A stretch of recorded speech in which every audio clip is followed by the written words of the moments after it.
Hello friends, कैसे हैं आप लोग। आशा करता हूं कि आप सभी बहुत अच्छे होंगे और आप सभी की तैयारी भी बहुत अच्छी चल रही होगी।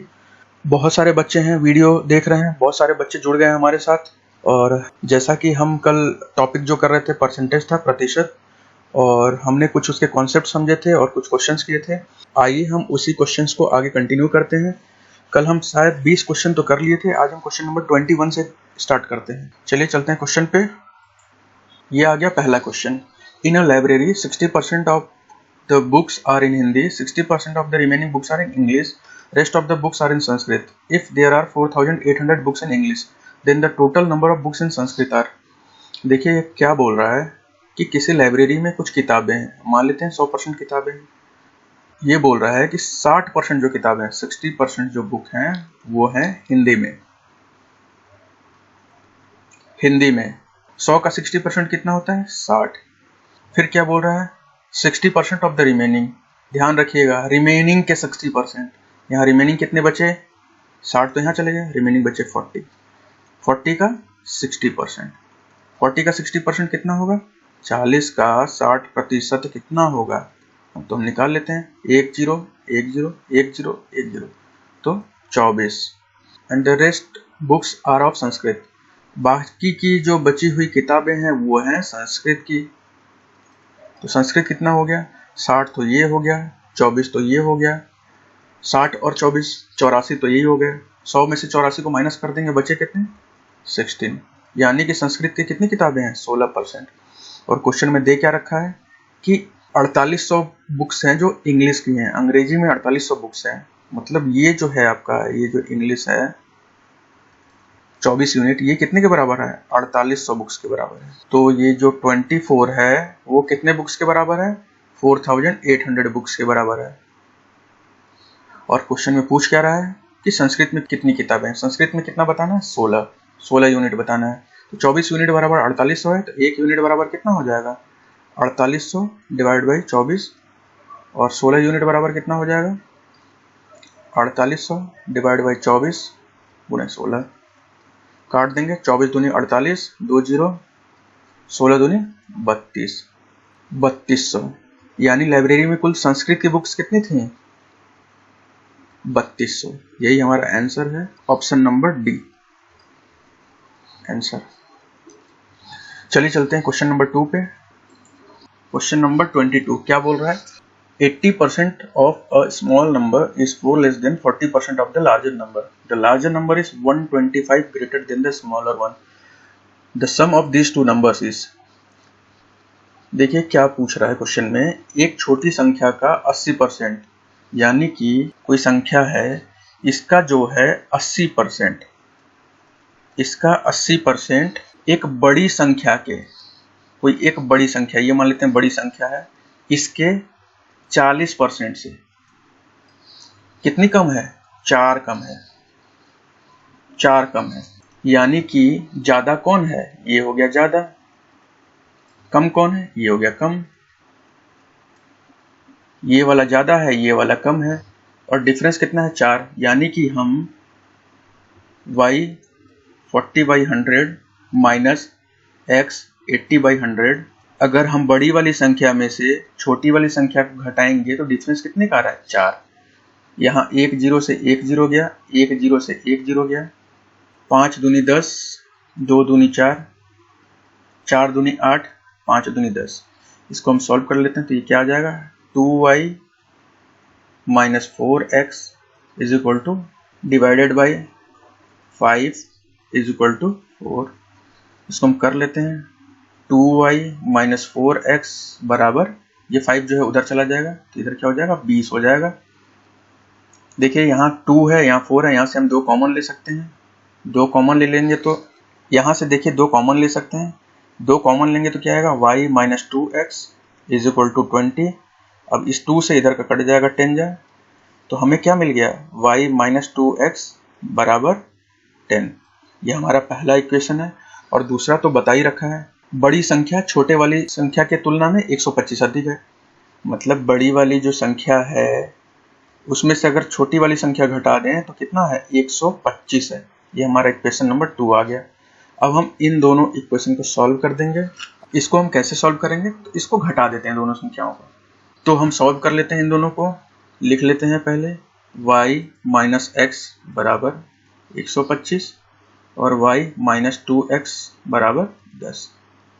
माइनस कर देते हैं, माइनस, ये माइनस है तो इसके नीचे प्लस, यहाँ माइनस, ये प्लस का y, ये माइनस का y, दोनों कैंसिल हो जाएगा, कुछ नहीं आएगा। ये माइनस का x है और यहाँ प्लस का साइन लग गया तो प्लस का 2x है, तो यहाँ क्या आ जाएगा, x की वैल्यू आ जाएगी 125 में से 10 जाएगा तो आ जाएगा 115, यानी कि हमें x तो मिल गया 115, x मिल गया 115, तो हम आराम से y निकाल सकते हैं। y माइनस एक्स दे रखा है 125, इसको हटा देते हैं। y माइनस एक्स क्या दे रखा है 125, तो y माइनस एक्स की वैल्यू तो आपको पता चल गई 115 बराबर 125, तो y बराबर कितना हो जाएगा, 115 को इधर ले आएंगे, 115 को साइड ले आएंगे तो 125 प्लस 115, तो कितना हो जाएगा, दोनों को जोड़ देंगे तो 125 और 115 240। अब आपको क्या है, x मिल गया 115 है, y भी मिल गया 240 है। दोनों का सम ही तो पूछ रहा है कि दोनों को जोड़ के बताइए x प्लस वाई कितना होता है। x प्लस वाई कितना हो जाएगा, जोड़ लेंगे तो 355, यही हमारा आंसर है, ऑप्शन नंबर सी। चलते हैं नेक्स्ट क्वेश्चन पे। वीडियो को पॉज करके पहले आप क्वेश्चन को ट्राई किया करिए, फिर आप वीडियो देखा करिए। मैंने आपको कल भी यही चीज़ बताया था, सबसे पहले वीडियो को पॉज कीजिए, आप अपने कॉन्सेप्ट्स को भी देखिए कि आपके कॉन्सेप्ट्स कहाँ तक क्लियर हैं, फिर उसके बाद मेरा कॉन्सेप्ट्स तो मैंने वीडियो में बता ही रखा है। तो चलिए करिए, इस क्वेश्चन को ट्राई कीजिए एक बार। देखिए बहुत सारे स्टूडेंट्स का ना मैसेज आ रहा है मेरे पास कि कट ऑफ कितना जाएगा, फॉर्म कितने भरे गए हैं, टोटल फॉर्म्स कितने हैं। हमें इन चीज़ों से ना मतलब नहीं होना चाहिए, क्योंकि हम क्या डिसाइड कर सकते हैं, क्या कट ऑफ हम डिसाइड कर सकते हैं, बिल्कुल नहीं। फॉर्म हम डिसाइड कर सकते हैं कौन भरेगा कौन नहीं भरेगा, बिल्कुल नहीं। हम क्या डिसाइड कर सकते हैं, हम अच्छे से पढ़ाई करके अपना स्कोर डिसाइड कर सकते हैं। इसलिए हम ऐसा स्कोर बना लें, 90 प्लस स्कोर बना लें, सारे कट ऑफ के अंदर में आ जाएंगे आप, बेफिक्र रहिए, कोई टेंशन नहीं है, 1% चांस नहीं है कि आप बाहर होंगे। इतना पढ़ाई तो कीजिए पहले। चलिए कीजिए इस क्वेश्चन को। In a private company 60% of the employees are men and 48% of the employees are engineer and 66.6 of the engineers are men. The percentage of women are not engineers is. The percentage of women who are not engineers is. Question में क्या पूछ रहा है, एक निजी company में 60% कर्मचारी जो होते हैं वो पुरुष होते हैं, 48% कर्मचारी जो है इंजीनियर हैं। ऑफिस में जितने लोग भी काम कर रहे होंगे, उस फैक्ट्री में जितने लोग भी काम कर रहे होंगे, टोटल में से 48% वहाँ इंजीनियर काम कर रहे हैं और 66.6% इंजीनियर पुरुष हैं टोटल में से। कैसे करेंगे इस क्वेश्चन को, हमें सबसे पहले इस क्वेश्चन में क्या देखना है, हम मान लेते हैं कि उस कंपनी में टोटल इतने स्टाफ थे, 100% स्टाफ थे, जिसमें से कि हमें इंजीनियर के बारे में ही निकालना है, तो हम इंजीनियर के बारे में ही बस देखेंगे। जिसमें से क्या बोल रखा है कि 48% इंजीनियर हैं, यानी कि 100 में से 48 जो हैं वो इंजीनियर हैं। क्वेश्चन में बोल रहा है कि 48%, 48% उस कंपनी में इंजीनियर हैं। अब देखिए उसमें भी आगे कुछ कह रखा है कि उस इंजीनियर्स में 66.6% आर मेन, यानी कि इसमें भी 66.6% मेन है, तो बचे हुए कितने हो गए 33.3%। ये कौन हो गए, ये वुमेन, ये है मेन। तो 66.6% क्या होता है, कल मैंने आपको बताया था 33.3% के बारे में। कल बताया था 1/3 क्या होता है, वो होता है 33 सही 1/3%। तो यानी यहाँ उसी की बात हो रही है, तो ये कितना हो जाएगा, तो यहाँ पे हम अनुपात निकाल लेते हैं, ये 1 जा ये 2 जा, यानी कि 2 पुरुष हैं तो 1 महिला है। तो हम क्या करेंगे, जो हमारा ये 48 है ये, इसको हम 2 1 के भाग में बांट देंगे, यानी कि ये 2 पुरुष हैं और ये 1 महिला है। तो 2 और 1 के भाग में बांटेंगे तो क्या करना पड़ेगा, 48 को 3 से भाग दे देंगे, कितना आएगा 16, 16 दूनी 32 और 16 एकम 16, यानी कि उस कंपनी में 32 इंजीनियर जो थे पुरुष थे और 16 इंजीनियर जो थे वो महिलाएं थी। अब क्वेश्चन में देखिए आगे क्या पूछ रखा है कि जो महिलाएं इंजीनियर नहीं हैं, उस कंपनी में टोटल महिलाएं कितनी थी, टोटल महिलाएं थी 40। ये कैसे पता चला, क्योंकि क्वेश्चन में सबसे पहले दे रखा है कि उस कंपनी में 60% जो है पुरुष हैं, तो बचा कौन, तो बचा कौन? 40%। वो कौन है? महिलाएं। तो 40% महिलाएं, यानी कि 40 तो महिलाएं हैं, जिसमें से 16 तो इंजीनियर हैं। तो इंजीनियर कौन नहीं है? कितनी महिलाएं इंजीनियर नहीं है? तो 40 में से 16 माइनस कर देंगे, कितना आएगा? 24। टोटल कितनी महिलाएं हैं जो इंजीनियर नहीं है? 24। उस कंपनी में टोटल कितनी महिलाएं हैं? बटे में 40। प्रतिशत निकालना है, इसलिए 100 से मल्टीप्लाई कर देंगे।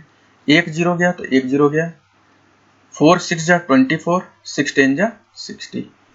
यानी कि उस कंपनी में 60% महिलाएं ऐसी थी जो इंजीनियर नहीं थी। यही हमारा आंसर है। चलते हैं नेक्स्ट क्वेश्चन पे। क्वेश्चन नंबर 24 आ गया। क्वेश्चन क्या बोल रहा है? Suresh has 200 in his Paytm wallet. Suresh अपने वॉलेट में, पेटीएम वॉलेट में 200 रुपए रखता है। फिर वो क्या करता है? उसने अपने वॉलेट में जो पैसे पड़े थे उसको 20% से बढ़ा दिया, मतलब 20% पैसा उसने और जोड़ दिया। तो 200 का 20% कितना होता है? कल तो बताया था कि 200 का 20% कितना होगा। 200 का 10% कितना हो गया? पॉइंट लगा देंगे तो 10% हो गया। 200 का 20% 2 से गुणा कर देंगे, यानी 40 हो गया। यानी कि वो अपने पेटीएम वॉलेट में 40 रुपए जोड़ देता है। तो उसका नया बैलेंस कितना हो जाएगा? 240 रुपए। फिर वो क्या करता है? फिर अपने पेटीएम वॉलेट में वो 25% पैसा और ऐड करता है। तो 240 का 25% कितना हो जाएगा? तो 25 चौके 100, 4 छक्के 24 और 1 जीरो का 1 जीरो, कितना हो गया? 60। यानी कि वो 60 रुपए उसमें और जोड़ देता है। अब उसका नया बैलेंस कितना हो जाएगा? 300 रुपए हो जाएगा। क्वेश्चन क्या पूछ रहा है? पहले के मुकाबले जो नया बैलेंस है वो कितना ज्यादा है। तो पहले के मुकाबले नया बैलेंस कितना ज्यादा है? तो नया बैलेंस कितना बढ़ा? 100 रुपए बढ़ा। पुराना बैलेंस कितना था? 200 रुपए था। गुणे में 100, 100 दूनी 200, 2 50 जा 100, कितना हो जाएगा? 50% आंसर है हमारा। लेकिन एक चीज देखिए यहाँ, क्या यहाँ पूछ रहा है कि उसके वॉलेट में कितने पैसे थे? नहीं पूछ रहा है। जब भी ऐसा कोई क्वेश्चन आए जिसमें कोई भी अमाउंट दिया हो लेकिन आंसर परसेंटेज में दिया हो, हम कोशिश करेंगे कि परसेंटेज से ही सॉल्व कर लें। देखिए वो कैसे करेंगे, मैं आपको दूसरा तरीका बता देता हूं। पहले मान लेते हैं उसके वॉलेट में 100 रुपए था, 100% पैसा था। वो क्या करता है? 20% इसमें जोड़ देता है। 100 में 20% जोड़ेंगे तो बहुत ईजी है, 20 यानी 120 हो गया। अब 120 में क्या करता है? वो 25% और जोड़ देता है। तो 25% का फ्रैक्शन तो हमने कल पढ़ा था कि सर 25% बराबर 1/4 होता है। तो यानी कि 120 का अगर हमें 1/4 निकालना हो तो बहुत ईजी है, 30 आएगा। तो 120 में 30 जोड़ देंगे तो नया बैलेंस कितना हो जाएगा? 150। क्वेश्चन में पूछ क्या रहा है? पुराने बैलेंस, नया बैलेंस जो है वो कितना बड़ा है। पुराने बैलेंस से जो नया बैलेंस है वो कितना बड़ा है। तो 100 से 150 कितना बड़ा है? 50। और हम परसेंट में तो पहले ही लेके चल रहे थे, 50% हमारा आंसर है, ऑप्शन नंबर बी। चलिए चलते हैं नेक्स्ट क्वेश्चन पे। Ramesh gives 10% of some amount to his wife and 10% of the remaining to hospital expenses and again 10% of the remaining amount to charity. Then he has only left with rupees 7,290 with him. What is the initial sum of money with that person? देखिए कोई रमेश होता है, वो मान लीजिए 100% पैसे कमा के घर में लाता है। उसके बाद क्या करता है? जो अपनी कमाई होती है उसका 10% यानी कि 10% वो अपनी वाइफ को दे देता है, जो कि सबसे ज्यादा जरूरी काम है। उसके बाद उसके पास क्या बचे? 90 बच गए। रमेश अपनी पत्नी को 10% देता है और शेष का 10% यानी कि जो बचा हुआ है 90, इसका 10% वो क्या करता है? हॉस्पिटल में दे देता है, यानी कि दवाइयों में। तो 90 का 10% कितना हो जाएगा? 9 रुपए। ये तो अपनी वाइफ को दे दिया है, 10 रुपए अपनी बीवी को दे दिया, 9 रुपए हॉस्पिटल के लिए दे दिया। बाकी का क्या बोल रहा है? जो बचे हुए हैं, फिर से देखिए, शेष राशि का 10% उसने फिर दान में दे दिया। बचे कितने यहाँ से? 90 में से 9 तो हॉस्पिटल को दे दिए, 90 में से 9 चले गए तो बचे कितने? अब 81 बचे। 81 में भी क्या बोल रहा है कि 10% जो है उसने दान में दे दिए। तो 81 का 10% कितना होगा? हम फिर पॉइंट लगा लेंगे, 8.1। तो 81 का 10% यानी कि 8.1, 8.1 रुपए उसने दान कर दिया। ये दान कर दिया। तो अब उसके पास कितने बचे? दान कर दिया। अब उसके बाद 81 में से 8.1 हम हटा देंगे तो बचे कितने? 72.9, 72.9।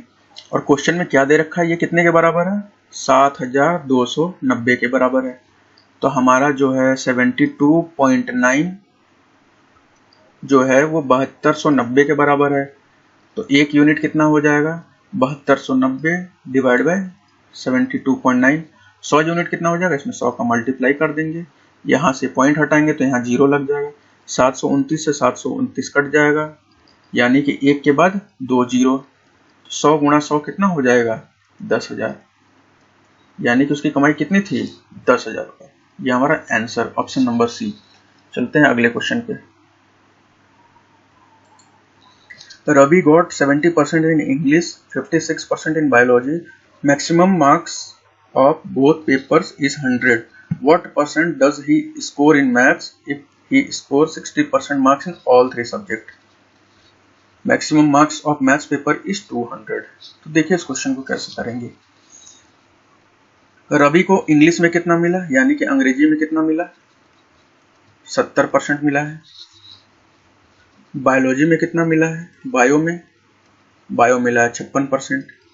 और दोनों पेपर कितने कितने नंबर का था, 100 नंबर का, यानी कि उसको इंग्लिश में 70 नंबर मिला है, बायो में 56 मिला है।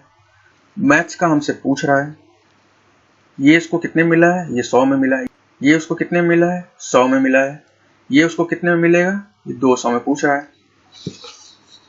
देखिए आगे क्वेश्चन में क्या बोल रखा है कि वो तीनों विषय का अगर हम उसका इंग्लिश, बायो और मैथ तीनों मिला दें तो उसको 60% अंक मिलते हैं।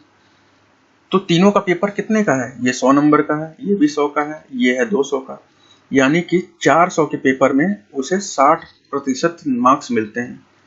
1 0 से 1 0 गया, 1 0 से 1 0 गया, यानी कि 6 चौके 24, टोटल 240 नंबर लेके आता है वो 400 में।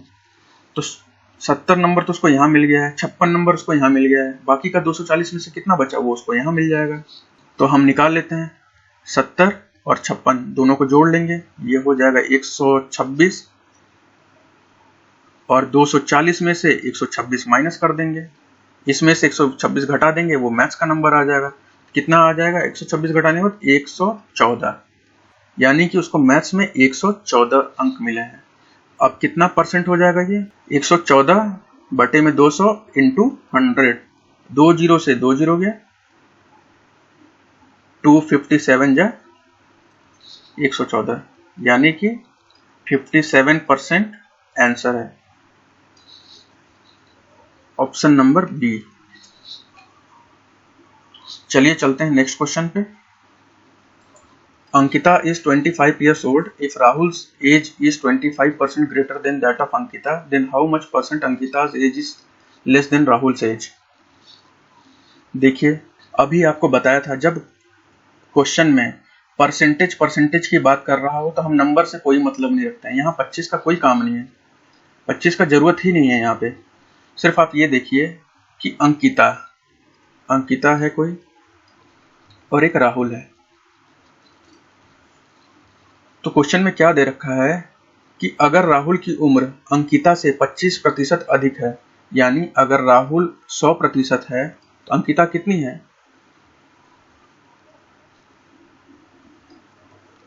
यानी कि अगर अंकिता का उम्र 100% है तो राहुल का उम्र कितना हो गया, 125%।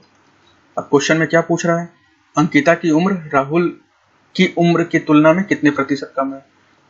तो कितने प्रतिशत कम है भाई, यहाँ कमी कितने की है, 25% की। किस पे, राहुल की उम्र से, गुणे में 100, काट देंगे 25 25 125, 5 20 जा 100, कितना आ जाएगा 20%। ये हमारा आंसर है, ऑप्शन नंबर सी। चलिए चलते हैं next question. Ravi salary was reduced by 25% for 3 months, but after the 3 months his salary was increased to the original salary. What is the percentage increase in the salary of Ravi? देखिए question में क्या बोल रहा है, रवि है, रवि का वेतन पहले 25% कम हो जाता है, फिर कुछ 3 महीने बाद उसका फिर मूल वेतन पे वापस उसका वेतन कर दिया जाता है। यानी कि हम मान लेते हैं रवि का वेतन जो था, रवि की सैलरी थी 100%, तो कम हो जाती है 25%। तो कितना कम हो जाएगी, 100 का 25% कितना होता है, 25, यानी कि इसका अभी वेतन हो गया 75। अब क्या कह रहा है, उसका जो कम हुआ सैलरी है वो 3 महीने बाद उसको फिर वापस जितनी उसकी पुरानी सैलरी थी उसी पे ला दिया जाता है, यानी कि 100 फिर से उसकी सैलरी कर दी जाती है। तो क्वेश्चन में क्या पूछ रहा है, रवि की वेतन में प्रतिशत वृद्धि क्या है, कितने प्रतिशत उसकी सैलरी बढ़ी है। तो 75 से हुआ है 100, 75 से हुआ है 100, बढ़ा कितना है, यहाँ से 100 तक जाने में कितना बढ़ा है 25, किस पे 75 पे, गुणे में 100, 25 दिया 75। और सर आप तो कल बताए थे 1/3 बराबर 33.3%, तो हमारा ये हो जाएगा आंसर 33.33%, ऑप्शन नंबर बी। चलते हैं नेक्स्ट क्वेश्चन पे। तो चलिए हम कर लेते हैं इसको। क्वेश्चन में क्या बोल रखा है, 3 सब्जेक्ट है, मैथ, फिजिक्स और केमिस्ट्री। ये 3 सब्जेक्ट है जिसका पेपर का जो टोटल मार्क्स था, जितने अंक का पेपर हुआ था, वो 1:2:3 के रेशियो में था। यानी हम कुछ भी मान लेते हैं 100 का था, मान लीजिए 200 का था, मान लीजिए 300 का था। और उसको मैथ्स में क्या मिला है 45%, फिजिक्स में कितना मिला है 60%, और केमिस्ट्री में कितना मिला है 31%। यानी कि 100 में अगर 45% मार्क्स मिलेगा तो कितना हो जाएगा 45, 200 में अगर 60% मिलेगा तो 200 का 60% कितना होगा, 200 का 10% 20, 200 का 60% 20 इंटू 6 120। यानी कि फिजिक्स में 120 मिला, 300 का 31% कितना हो जाएगा, 2 जीरो से 2 जीरो हो गया, 31 या 93, यानी कि उसको इस पेपर में 93 नंबर मिले। अब देखिए क्वेश्चन में क्या पूछ रहा है, इसका ओवरऑल परसेंटेज कितना है, इसका टोटल मिला के कुल प्रतिशत कितना बना है। तो 45 प्लस 120 प्लस 93, हम तीनों को जोड़ लेंगे, तो कितना आएगा जोड़, 3 और 5 8, 12 9 21 4 25, 258। और टोटल नंबर अगर जोड़ लें तो कितना आ जाएगा, 100 प्लस 200 प्लस 300 कितना हो जाएगा 600। तो यानी कि उसका प्रतिशत हमें निकालना है, तो कितना हो जाएगा 258/600 गुणे में 100 इंटू 100। 2 जीरो से 2 जीरो गया, 6 4 जा 24, 18 6 18, यानी कि उसका कितना प्रतिशत बना 43%, यानी कि ऑप्शन नंबर ये हमारा आंसर है। चलते हैं अगले क्वेश्चन पे। चलिए हम क्वेश्चन देख लेते हैं। In an examination, 50% of the students passed in science and 75% students passed in social, while 20% students failed in both the subject.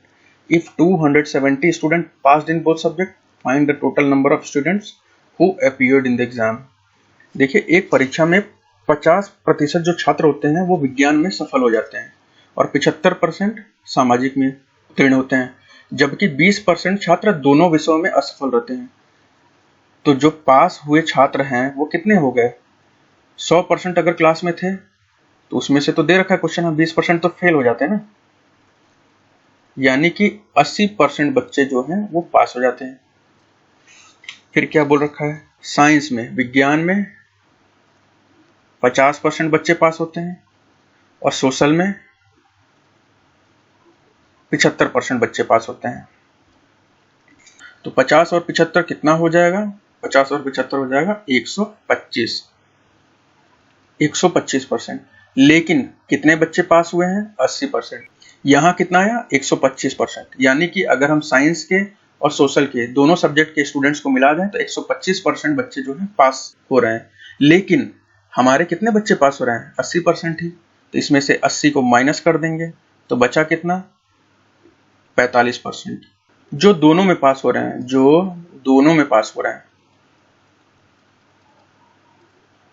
तो क्वेश्चन में क्या बोल रखा है 45% जो दोनों में पास हो रखे हैं कितने के बराबर है 270 के बराबर।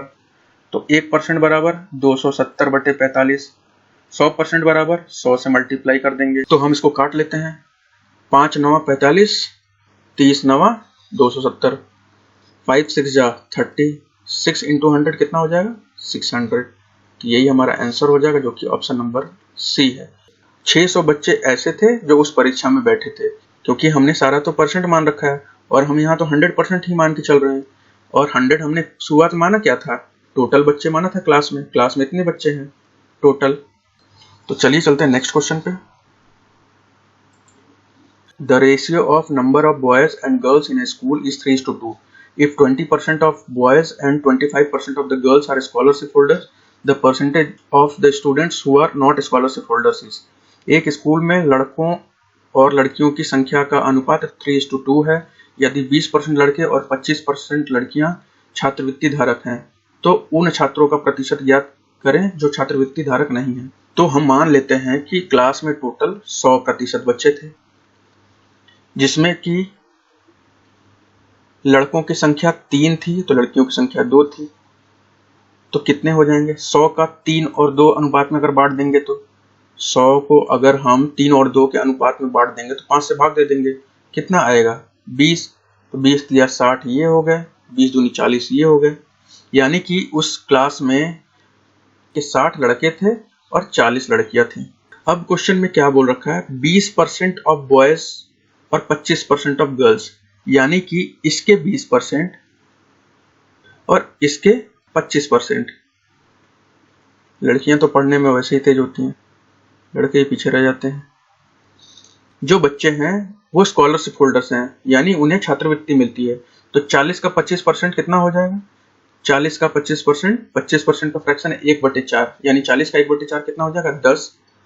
और 60 का 20% कितना हो जाएगा? 60 का 10% 6 हो गया, तो 60 का 20% 12 हो गया। यानी कि 12 और 10 कितने हो गए टोटल? 22। यानी कि 22% लोग हैं जो वो स्कॉलरशिप होल्डर हैं और बाकी के जो हैं वो स्कॉलरशिप होल्डर नहीं है। तो बाकी के जो बच्चे कितने हो गए? 100 में से 22 को हटा देंगे तो कितना बचेगा? 78%। यानी 78% बच्चे ऐसे हैं जिन्हें छात्रवृत्ति नहीं मिलती है। Option number C is correct answer. चलिए इस क्वेश्चन को देख लेते हैं। Last year there were 610 boys in school, the number decrease by 20% this year. How many girls are there in the school if the number of girls is 175% of the total number of boys in the school this year? पिछले साल एक school में 610 लड़के थे, इस वर्ष लड़कों की संख्या में 20% की कमी आई है। यानी कि 610 लड़के थे, अब कितने बचे? 20% कम हो गए, 20% कम हो गए। तो 610 से 20% कम होंगे तो कितने हो जाएंगे? 610 का 20% बच्चे कम हो गए तो बचे कितने? 610 का 80% ही बचे। तो आप कैलकुलेट कर लीजिए, 1 0 से 1 0 गया, 1 0 से 1 0 गया, 8 एकम 8, 8 छके 48। अब कितने बच्चे स्कूल में? यानी कि 488 लड़के बचे। अब देखिए क्वेश्चन में तो बोल रखा है कि लड़कियों की संख्या कितनी है स्कूल में? लड़कों की संख्या से 125%। तो लड़कों की संख्या कितनी है? 488, और लड़कियों की संख्या उसका 175% है। काट लेंगे, 7 25 जा, 4 25 जा, 4 एकम 4, 4 दूनी 8, 4 दूनी 8। कैलकुलेट कर देंगे, 7 दूनी 14 का 1, 7 दूनी 14, 1 15 का 1, 7 एकम 7, 1 8। यानी कि लड़कियों की संख्या कितनी थी? 854। 854 ऑप्शन नंबर ए, यही हमारा आंसर है, 854। चलिए चलते हैं नेक्स्ट क्वेश्चन पे। The population of a village has increased annually at the rate of 20%. If at the end of 3 years it is to 21,600, the population in the beginning of the first year is. एक गांव की देखिए कुछ आबादी होती है, वो हर साल 20% की दर से बढ़ती है। तो इसमें क्या बोल रखा है? अगर 3 साल बाद अगर वो 21,600 है तो पहले वर्ष की शुरुआत में यानी कि स्टार्टिंग में पॉपुलेशन कितना था? तो हम मान लेते हैं उस गांव में 3 साल पहले स्टार्टिंग में पॉपुलेशन था x, तो पहले साल कितना बढ़ा? 120%, 100 से 120 हुआ है। दूसरे साल क्या हुआ है? फिर 100 से 120 हुआ है। तीसरे साल क्या हुआ है? फिर 100 से 120 हुआ है। ये कितने के बराबर दे रखा है? 21,600। तो हम कैलकुलेट कर लेंगे, 1 0, 2 0 और 3 0। 3 0 से 1 2 और 3 0 कट गए। 6 दूनी 12, 5 दूनी 10, 50 दूनी 100, 6 दूनी 12। अब हम क्या करते हैं, x को एक साइड रख लेते हैं, बाकी सारे नंबर्स को दूसरी साइड ले जाते हैं। तो इस साइड 21,600 तो है ये, मल्टीप्लाई बाई इधर जो नंबर्स है नीचे डिवाइड है, जैसे 50 है 5 है, उधर जाके मल्टीप्लाई हो जाएंगे, यानी कि ये 50 हो जाएगा, ये मल्टीप्लाई हो जाएगा 5 से, डिवाइड बाई ऊपर के जो नंबर्स है वो नीचे आ जाएंगे। तो 6 हो गया, 12 हो गया और 6 हो गया। अब हम इसको कैलकुलेट कर देंगे। तो हम इसको काट लेते हैं, 12 वन जा 12, 12 वन जा 12, बचा 9, 96, 12 अट्ठे 96, 1800 हो गया, 2 जीरो का 2 जीरो, फिर हो गया 6 तिया 18, 2 जीरो का 2 जीरो, 6 पचे 30, 1 जीरो का 1 जीरो, 50 गुणे 50 गुणे 5, 50 गुणे 50 गुणे 5, तो ये कितना हो जाएगा? 5 5 जा 25, 25 5 जा 125, 5 पचे 25, 25 पचे 125 और 2 जीरो, यानी कि 12,500 हमारा आंसर है। 12,500 हमारा आंसर है। उस गांव का पॉपुलेशन 3 साल पहले 12,500 था। चलते हैं अगले क्वेश्चन पे। The number is first decrease by 25%, the decrease number is increase by 20%। पहले किसी संख्या को 25% घटा दिया जाता है, फिर उसी संख्या को 20% बढ़ा दिया जाता है। तो क्वेश्चन आगे क्या बोल रहा है? The resulting number is less than the original number by 40, the original number is, यानी कि परिणामी संख्या जो है वो मूल संख्या से 40 कम है। तो मूल संख्या पूछ रहा है, कैसे करेंगे हम लोग? पहले कोई संख्या 100% थी, तो क्या हो जाती है? 25% कम हो जाती है, 25% घट जाती है। 100 से 25% कोई घटेगा तो कितना घटेगा? 25 घटेगा। तो अब कितना हो गया? 75। फिर क्या होता है 75 से? फिर इसे 20% बढ़ा दिया जाता है, यानी कि इसे 20% फिर बढ़ा दिया जाता है। पहले तो घटाया गया 25%, फिर 20% बढ़ा दिया गया। अब 75 का 20% कितना होगा? 75 का 10% कितना होगा? 7.5। 20% कितना हो जाएगा? 15, यानी कि 15 इसमें बढ़ा दिया जाता है। अब ये संख्या 75 से कितनी हो जाएगी? 75 में 15 जुड़ जाएगा, ये हो जाएगा 90। अब क्वेश्चन में क्या बोल रहा है? जो उसका पहले जो था सैलरी, क्वेश्चन में क्या बोल रहा है? अब जो पहले नंबर था, जो स्टार्टिंग में जो नंबर था हमारे पास, अभी जो नया नंबर मिला है, इन दोनों के बीच में 40 का डिफरेंस बता रहा है, यानी कि इन दोनों नंबर में गैप कितना है? 100 और 90 में गैप कितना है? 10 यूनिट का। 10 यूनिट को बता रखा है वो 40 है। 1 यूनिट बराबर कितना हो जाएगा? 40 बटे 10। तो 100 यूनिट बराबर कितना हो जाएगा? 40 बटे 10 इंटू 100। 1 जीरो से 1 जीरो गया, 4 इंटू 100 कितना हो जाएगा? 400। ये हमारा आंसर है, यानी कि ऑप्शन नंबर डी। यानी कि जो नंबर हमें चाहिए था वो 400 है, जिसे पहले 25% डिक्रीज किया गया, फिर उसे 20% इंक्रीज किया गया। चलिए चलते हैं नेक्स्ट क्वेश्चन पे। A student has to get 40% marks to pass an examination. He got 60 marks but fails by 20 marks. यानी कि किसी एक परीक्षा में एक छात्र को 40% अंक चाहिए था पास होने के लिए। पास होने के लिए जैसे मिनिमम 40% उसको मिलने चाहिए थे, पर होता क्या है, उसको मिलते हैं 60 नंबर, लेकिन वो फेल कितने नंबर से हो जाता है? 20 नंबर से फेल हो जाता है। यानी कि उस परीक्षा का जो पासिंग मार्क कितना है? 60 प्लस 20 80, यानी कि 40%, उस परीक्षा का 40% जो रिक्वायरमेंट है वो 80 नंबर है, तभी तो 20 नंबर से फेल हो गया है। तो 80 नंबर पासिंग मार्क है, 20 नंबर से फेल हो गया, उसको मिले कितने? 60 नंबर मिले। तो 80 नंबर कितने के बराबर है? 40% के बराबर है। 40% के बराबर 80 है, 1% के बराबर 80 बटे 40 हो जाएगा, और 100% के बराबर 80 बटे 40 गुणे में 100। 1 जीरो से 1 जीरो कट जाएगा, 4 दूनी 8, आंसर आ जाएगा 200। यानी कि जो उसका पेपर था, जो परीक्षा हुई थी, वो 200 नंबर की हुई थी। यही हमारा आंसर है। चलते हैं अगले क्वेश्चन पे। 40% of students like mathematics, 50% like English, and 10% like both mathematics and English. What percent of the students like neither English nor mathematics? 40% छात्र गणित पसंद करते हैं, 50% अंग्रेजी और 10% गणित और अंग्रेजी दोनों पसंद करते हैं। कितने प्रतिशत छात्र को न तो अंग्रेजी और न ही गणित पसंद है? तो देखिए, मैथ कितने लोगों को पसंद है? 40%। वैसे एक्चुअल में तो किसी को मैथ पसंद ही नहीं होता है। सब सोचते हैं सिलेबस में मैथ और इंग्लिश ना हो, बस बाकी सब कुछ देख लेंगे। इंग्लिश कितने लोगों को पसंद है? 50% लोगों को। कितना हो गया? 90%। 10% ऐसे हैं जो दोनों पसंद करते हैं, तो उसको माइनस कर देंगे, आया कितना 80%। कल आप लोगों को बताया था ना, अगर ये दो वेन डायग्राम है, अगर ये कोई है मैथ वाले, ये कोई है इंग्लिश वाले, मैथ पसंद करते हैं 40% लोग, इंग्लिश पसंद करते हैं 50% लोग, बीच में जो मैथ और इंग्लिश दोनों पसंद करते हैं वो कितने परसेंट लोग हैं, 10%। तो आपको कल बताया था वो 10% जो है वो इस गोले में भी देखिए काउंट हो रहा है, और 10% जो है इस गोले में भी काउंट हो रहा है, इसीलिए हम उसको एक बार माइनस कर देते हैं, ये जो है। तो हमारा आया कितना 80%। तो ये कौन से लोग हो गए जो पसंद करते हैं, पसंद करने वाले 80% हो गए, ना पसंद करने वाले कितने हो गए,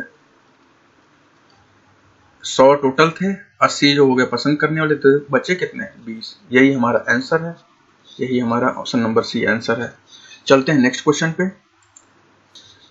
monthly salary of A is 30% more than B's monthly salary and B's monthly salary is 20% less than seize.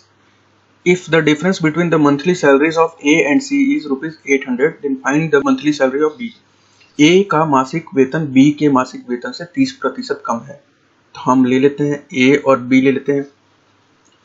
A का मासिक वेतन B के मासिक वेतन से 30% कम है। A की मंथली सैलरी B के मंथली सैलरी से 30% ज्यादा है, 30% ज्यादा है। यानी कि अगर ये 100 कमाता है तो ये 130 कमाता होगा। अब देखिए आगे क्या बोल रहा है, B's monthly salary is 20% less then C's। अब यहाँ एक तीसरा भी आ गया C। अब B का सैलरी क्या है, C के सैलरी से 20% कम है। तो अगर ये 100 कमाता होगा तो ये 80 कमाता होगा। देखिए सारे में एक एक जीरो एक्स्ट्रा है, हटा देंगे, क्योंकि इन दोनों के बीच में यहाँ रेशियो बन रहा है, इन दोनों के बीच में यहाँ रेशियो बन रहा है। रेशियो के दोनों तरफ हम काटना चाहें तो काट सकते हैं।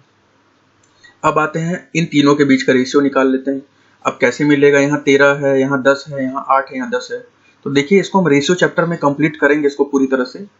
अभी हम फिलहाल में इसको रेशियो में कन्वर्ट करने के लिए ये जो यहाँ 10 है उसको हम यहाँ भी लिख लेते हैं, ये जो यहाँ 8 है उसको यहाँ भी लिख लेते हैं। देखिए रेशियो में क्या होता है ना, अगर डी भी यहाँ होता, यहाँ भी कोई संख्या होती, तो ये हम 10 10 10 10 हर जगह लिख लेते हैं। ये हम पूरी तरह से कंप्लीट करेंगे रेशियो चैप्टर में। ये पूरे डिटेल में बहुत बड़ा चैप्टर है रेशियो का, और क्वेश्चन भी बहुत आया है, पिछले एग्जाम में भी देखेंगे रेशियो के क्वेश्चन बने हैं 2-3।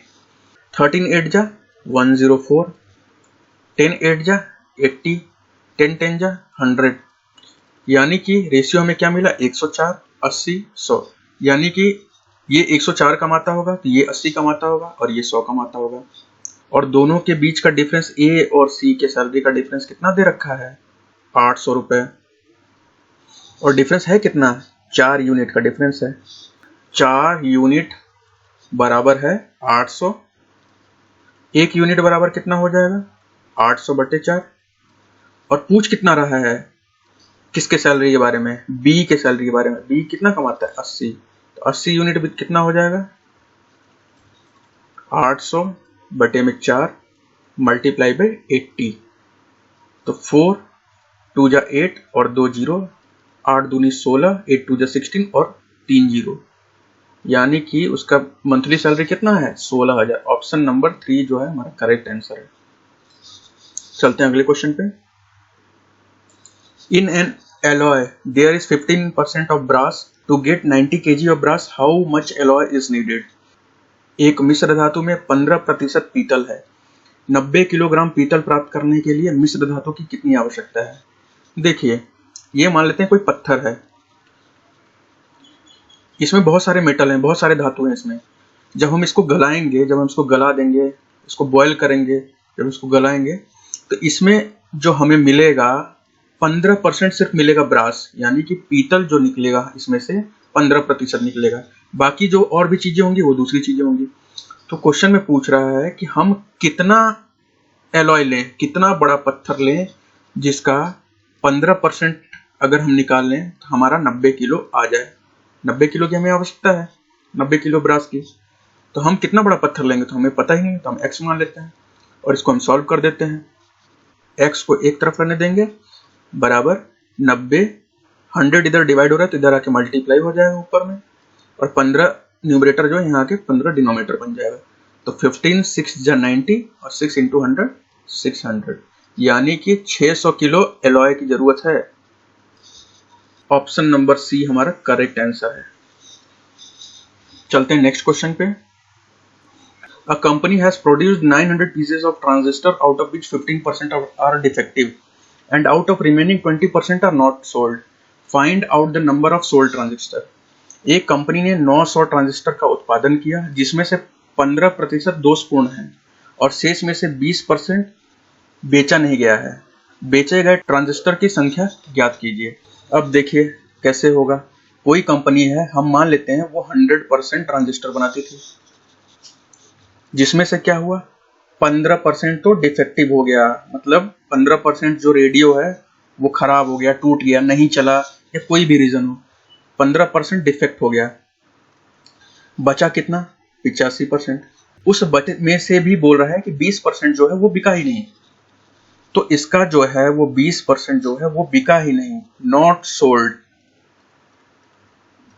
तो 85 का 20% कितना हो जाएगा? बहुत आसान है। 85 का 10% कितना होगा? 8.5। 85 का 20% 17। याद है ना कल की ट्रिक? 85 का 10% कितना होगा? 8.5। 85 का 20% कितना होगा? 17। तो बच क्या कितना गया? 80% तो बच गया। कितना हुआ? 85 में से 17 माइनस कर देंगे 85। 85 में से 17 माइनस कर देंगे, कितना आएगा? 17 माइनस कर देंगे तो ये आएगा 68। यानी कि कितने प्रतिशत ट्रांजिस्टर बेचे गए? 68%। तो कंपनी ने क्या बोला है? कंपनी ने बोला है कि हमने तो 900 रेडियो बनाए हैं जिसमें से 15% तो हमारे खराब हो गए, 17% तो हमारे बिके ही नहीं, तो बचे कितने? 68%। तो 900 का 68% कितना होगा? वही तो पूछ रहा है कि जो बिके हैं रेडियो कितने हैं। तो 2 जीरो से 2 जीरो कट गया, 9 8 9 8 72, कैरी हुआ 7, 9 6 54 और 7 61। तो कितने हो गए? 612 जो हमारे ट्रांजिस्टर थे ये सेल हो गए, यानी कि बिक गए। यही हमारा आंसर है, यही तो हमसे पूछा गया है। चलते हैं नेक्स्ट क्वेश्चन पे। The income of a person is 10,000 and its expenditure is 6,000 and thus saves 4,000 rupees. In the next year, his income is increased by 10% and its expenditure increased by 20%. Now his saving is what percent lower than the previous saving? किसी व्यक्ति की आय 10,000 रुपए है। 10,000 रुपए कोई व्यक्ति कमाता है, उसका व्यय 6,000 रुपए खर्चा कर देता है। इतना तो कमाता है और इतना खर्च कर देता है। बचत कितना हुआ? तो बचत कितना हुआ? 10,000 में से 6,000 माइनस कर देंगे तो ये आ जाएगा बचत, जो कि क्वेश्चन में दे रखा है। और फिर क्या कह रखा है कि उसके अगले साल, उसके अगले वर्ष आय में 10% की वृद्धि होती है, यानी कि सैलरी 10% बढ़ जाता है, आय 10% बढ़ जाती है, तो ये जो सैलरी है ये 10% बढ़ जाएगी। तो 10,000 का 10% कितना होता है? 1,000, यानी कि उसकी नई सैलरी अब उसको कितनी मिलेगी? 11,000 रुपए मिलेगी। और क्या कह रहा है? खर्च जो है 20% बढ़ जाता है, यानी कि ये जो पहले खर्च करता था ये 20% एक और बढ़ जाता है। तो 6,000 का 20% कितना होगा? तो 6,000 का 10% तो हमें पता है कि 600 है, 6,000 का 20% 1200, यानी कि अब ये कितना हो गया? 6,000 से 1200 रुपए और जोड़ देंगे, अब ये हो गया 7200 रुपए, 7,200 रुपए, 7,200 रुपीज। तो अब उसका बचत कितना होगा? सेविंग कितना होगा? अब उसका सेविंग 11,000 में से 7,000 माइनस कर देंगे तो आ जाएगा 3,800 रुपए। अब क्या पूछ रहा है? अब उसकी बचत पिछली बचत की तुलना में क्या प्रतिशत कम हुई? तो भाई कितना कम हुआ? पहले तो 4,000 बचा लेता था, अब 3,800 बचाता है। कितने की कमी आई? 200 की कमी आई। किस पे? 4,000 पे कमी आई, गुणे में 100। तो 2 जीरो से 2 जीरो गया, 1 जीरो से 1 जीरो गया, 4 पचे 20 हो गया। कितने प्रतिशत की कमी आई है? 5% की। यही हमारा आंसर है, option number B correct answer है। तो आज के लिए इतना ही रखते हैं। बाकी ये एक स्टूडेंट का डाउट आया था, ये परसेंटेज चैप्टर से नहीं है ये क्वेश्चन, ये टाइम एंड वर्क से है, तो इसको हम ले लेते हैं। बाकी के स्टूडेंट्स वीडियो को क्लोज कर सकते हैं, जो ये देखना चाहते हैं उसको देख सकते हैं। तो देखिए इस क्वेश्चन में क्या बोल रहा है, ए एक काम को 20 दिनों में एवं बी उसी काम को 30 दिनों में, यानी कि कोई बंदा ए है और कोई बंदा बी है। ए उसी काम को 20 दिन में करता है और बी उसी काम को 30 दिन में करता है। ए उस काम को शुरू करता है, 10 दिनों तक करने के बाद उसके साथ बी भी शामिल हो जाता है। यदि काम के लिए 480 रुपये दिया गया है तो उसमें ए का हिस्सा कितना है। तो देखिए हम क्या करेंगे, ए 20 दिन में काम कर रहा है, बी 30 दिन में काम कर रहा है, तो हम दोनों का एलसीएम ले लेंगे। कितना आ जाएगा एलसीएम, 20 और 30 का लसअप ले लेंगे, तो नीचे ले लेते हैं, लसअप ले लेंगे 20 और 30 का। 20 और 30 का लसअप कितना आ जाएगा, ये आ जाएगा 60। तो हम 60 को बीच में लिख लेंगे, यानी कि मान लेते हैं कि टोटल काम इतना था, टोटल वर्क 60, यानी कि उन्हें 60 पेन बनाना था या 60 कुछ भी बनाना था, 60 ईंटें बनानी थी। अगर 60 ईंटें बनानी है और ए 20 दिन तक काम करता है 60 ईंट बनाने के लिए, तो एक दिन में कितनी ईंटें बना लेगा, तो एक दिन में 3 ईंट बना लेगा। और बी 60 ईंटें बनाता है और 30 दिन का समय लेता है, तो डेली कितनी ईंटें बना लेगा, 2 ईंटें बना लेगा। यानी अगर ए 3 ईंटें डेली बना रहा है तो बी 2 ईंटें डेली बना रहा है। यह है पर डे का काम। अब क्वेश्चन में क्या बोल रखा है, ए उस काम को शुरू करता है, यानी कि ए तो इसको हटा देते हैं, ए क्या करता है, उस काम को शुरू कर देता है, फिर 10 दिनों तक करने के बाद उसके साथ बी भी शामिल हो जाता है। तो ए ने तो 10 दिन काम किया है और हमें तो सर पता है कि एक दिन में वो 3 ईंटें बना रहा है, तो 10 दिन में वो 30 तो बना ही देगा। यानी कि जब बी आएगा तो आधा काम यानी कि 30 यूनिट काम तो खत्म हो चुका रहेगा। टोटल हमें कितना काम करना था, 60 ईंटें बनाना था। तो जब बी आएगा जिस दिन, उस दिन 30 काम हो चुका है। तो जब ए प्लस बी दोनों ज्वाइन करेंगे तो कितना काम है, 30, और दोनों मिलके कितना कर सकते हैं, 3 और 2 5। तो कितना हो जाएगा, 5 6 जा 30, यानी कि 6 दिन में काम खत्म हो जाएगा। यानी कि ए जो है पहले 10 दिन काम कर चुका है अकेले और बी के साथ मिलके 6 दिन और कर चुका है। तो ए का टोटल कितना वर्क हो गया, ए ने 16 दिन काम किया है और बी ने 6 दिन काम किया है। अब देखिए, अब क्वेश्चन में क्या बोल रखा है कि यदि काम के लिए 480 रुपए दिए गए हैं तो उसमें ए का हिस्सा कितना होगा। अब जिस स्टूडेंट का ये डाउट है कि पैसे 16 दिन और 6 दिन के हिसाब से कैसे बांटें, देखिए पैसे दिन के हिसाब से बढ़ते ही नहीं है, ये रियलिटी नहीं है। टाइम एंड वर्क चैप्टर है, एप्टीट्यूड का चैप्टर है। इसमें हम क्या करेंगे, इसमें हम पैसे को किस हिसाब से बांटते हैं, पैसे को काम के हिसाब से बांटते हैं। तो एक चीज बताइए, ए ने कितने दिन काम किया है, 16 दिन काम किया है। 16 दिन में डेली कितने ईंटें बनाए हैं, 3, अभी तो हमने देखा। और बी ने कितना किया है, बी ने किया है 6 दिन। 6 दिन में कितने ईंटें बनाए हैं, 2 ईंटें रोज बनाए हैं। तो ये कितना हो जाएगा, 16 या 48, और ये कितना हो जाएगा, 6 दूनी 12। यानी कि इसने अगर 48 ईंट बनाई तो इसने 12 ईंट बनाई। तो हम पैसे इसी रेशियो में बांटेंगे। तो पैसे बांटने का अनुपात क्या हो जाएगा, पैसे बांटने का अनुपात हो जाएगा 48:12। ए को इतना मिलेगा, बी को इतना मिलेगा, तो 12 चौके 48, यानी कि 4:1। ए को 4 रुपए मिलेगा तो बी को 1 मिलेगा। और टोटल रुपए हैं कितने, टोटल रुपए हैं 480, और दोनों का शेयर मिला के कितना है, 4 और 1 5। और किसका पूछ रहा है, ए का पूछ रहा है।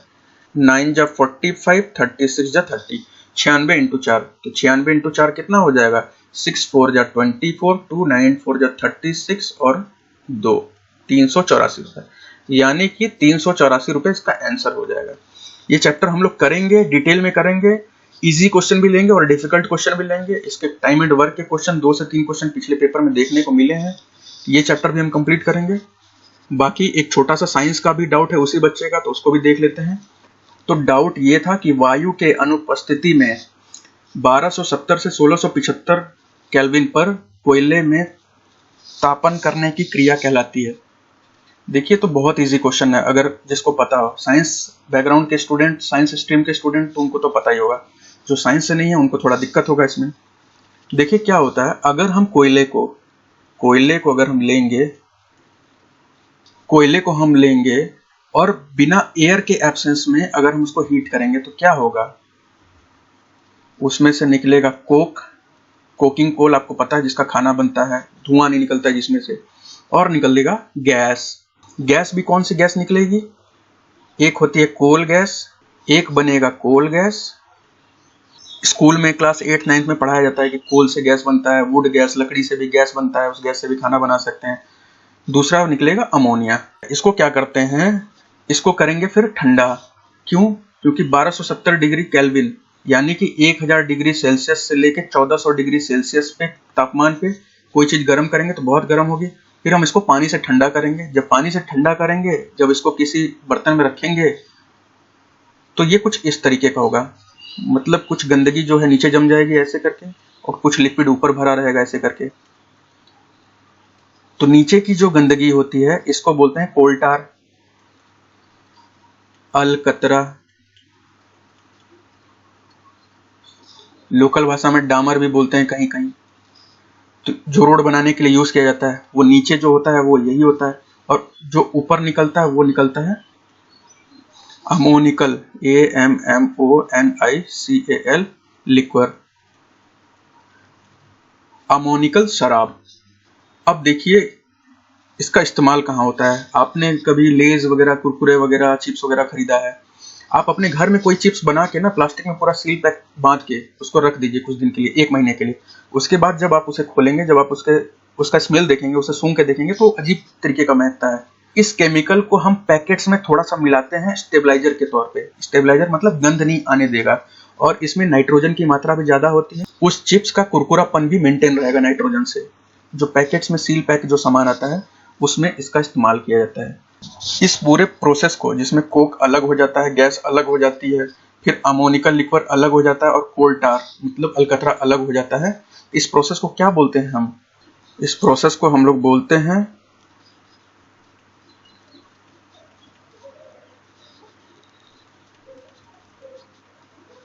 पायरोलिसिस। पायरोलिसिस, पायरोलिसिस, या इसका दूसरा नाम भी है डिस्ट्रक्टिव डिस्टिलेशन, जिसको हिंदी में बोलते हैं विनाशक आसवन। याद रखिएगा, किसी भी मेटल या नॉन मेटल को इस प्रोसेस से गुजारते हैं तो उसको बोलते हैं विनाशक आसवन। उसको गर्म करते हैं, फिर उसमें से गैस और लिक्विड या गैस और सॉलिड को अलग करते हैं, तो उस प्रोसेस को बोलते हैं विनाशक आसवन। तो यही इसका ऑप्शन नंबर डी आंसर है। उस स्टूडेंट का डाउट एक और था कि मोमेंटम से क्या मेजर करते हैं। मोमेंटम से हम क्या मेजर करते हैं, देखिए हम क्या मेजर करते हैं। एक होता है मास, जिसको हिंदी में बोलते हैं द्रव्यमान। एक होता है वेलोसिटी, जिसको बोलते हैं वेग। किसी चीज में वजन होता है उसको बोलते हैं मास, द्रव्यमान। किसी चीज का कुछ भी वजन है उसको बोलते हैं द्रव्यमान, कुछ भी वजन हो उसमें। और किसी चीज में जब वजन होता है तो हम उसको कैसे नाप सकते हैं, किलोग्राम में तौल सकते हैं, उसको तराजू पे रख सकते हैं और पता चल जाएगा उसका वजन कितना है। और वेग क्या होता है, कोई चीज चल रही हो, मोशन में हो, चलती हुई, उसको वेग बोलते हैं, वेलोसिटी। इसको हम कैसे नाप सकते हैं, चलती हुई चीज को कैसे नापते हैं, मीटर पर सेकेंड। अगर कोई चीज ऐसा हो जिसमें द्रव्यमान भी हो यानी मास भी हो और वो चीज चल भी रही हो, तो उसी को बोलते हैं मोमेंटम। उसी को मोमेंटम से कैलकुलेट करते हैं। तो मोमेंटम का जो एसआई यूनिट है, एसआई मात्रक जो है वो क्या है, इसको तो हम केजीज में करते हैं, इसको मीटर पर सेकंड में करते हैं, तो उसका है केजी मीटर पर सेकंड। याद रखिएगा, किसी चीज में द्रव्यमान हो, किसी चीज में मास हो, प्लस उसमें वेलोसिटी आ जाए यानी कि उसमें वेग आ जाए, वजन लेते हुए कोई चीज चलती हुई हो, उसको हम मोमेंटम से कैलकुलेट करते हैं। देश में कुल मौलिक अधिकार कितने हैं, देखिए ये पॉलिटी का टॉपिक है, ये हम जीएस में पूरा कंप्लीट करेंगे, इसके लिए चिंता ना करें। हमारे देश में कितने मौलिक अधिकार हैं, हमारे मौलिक अधिकार इंग्लिश में बोले तो फंडामेंटल राइट्स, फंडामेंटल राइट्स। तो कितने हैं, 7 हैं। जैसे हमें दिया गया था राइट टू इक्वालिटी यानी कि बराबरी करने का अधिकार, लेकिन 7 तो दिया गया था। जब हमारा संविधान बना था तो एक्चुअल में 7 ही थे। इसमें से एक जो है घटा दिया गया, वो कौन सा था? संपत्ति का अधिकार। संपत्ति का अधिकार, राइट टू प्रॉपर्टी।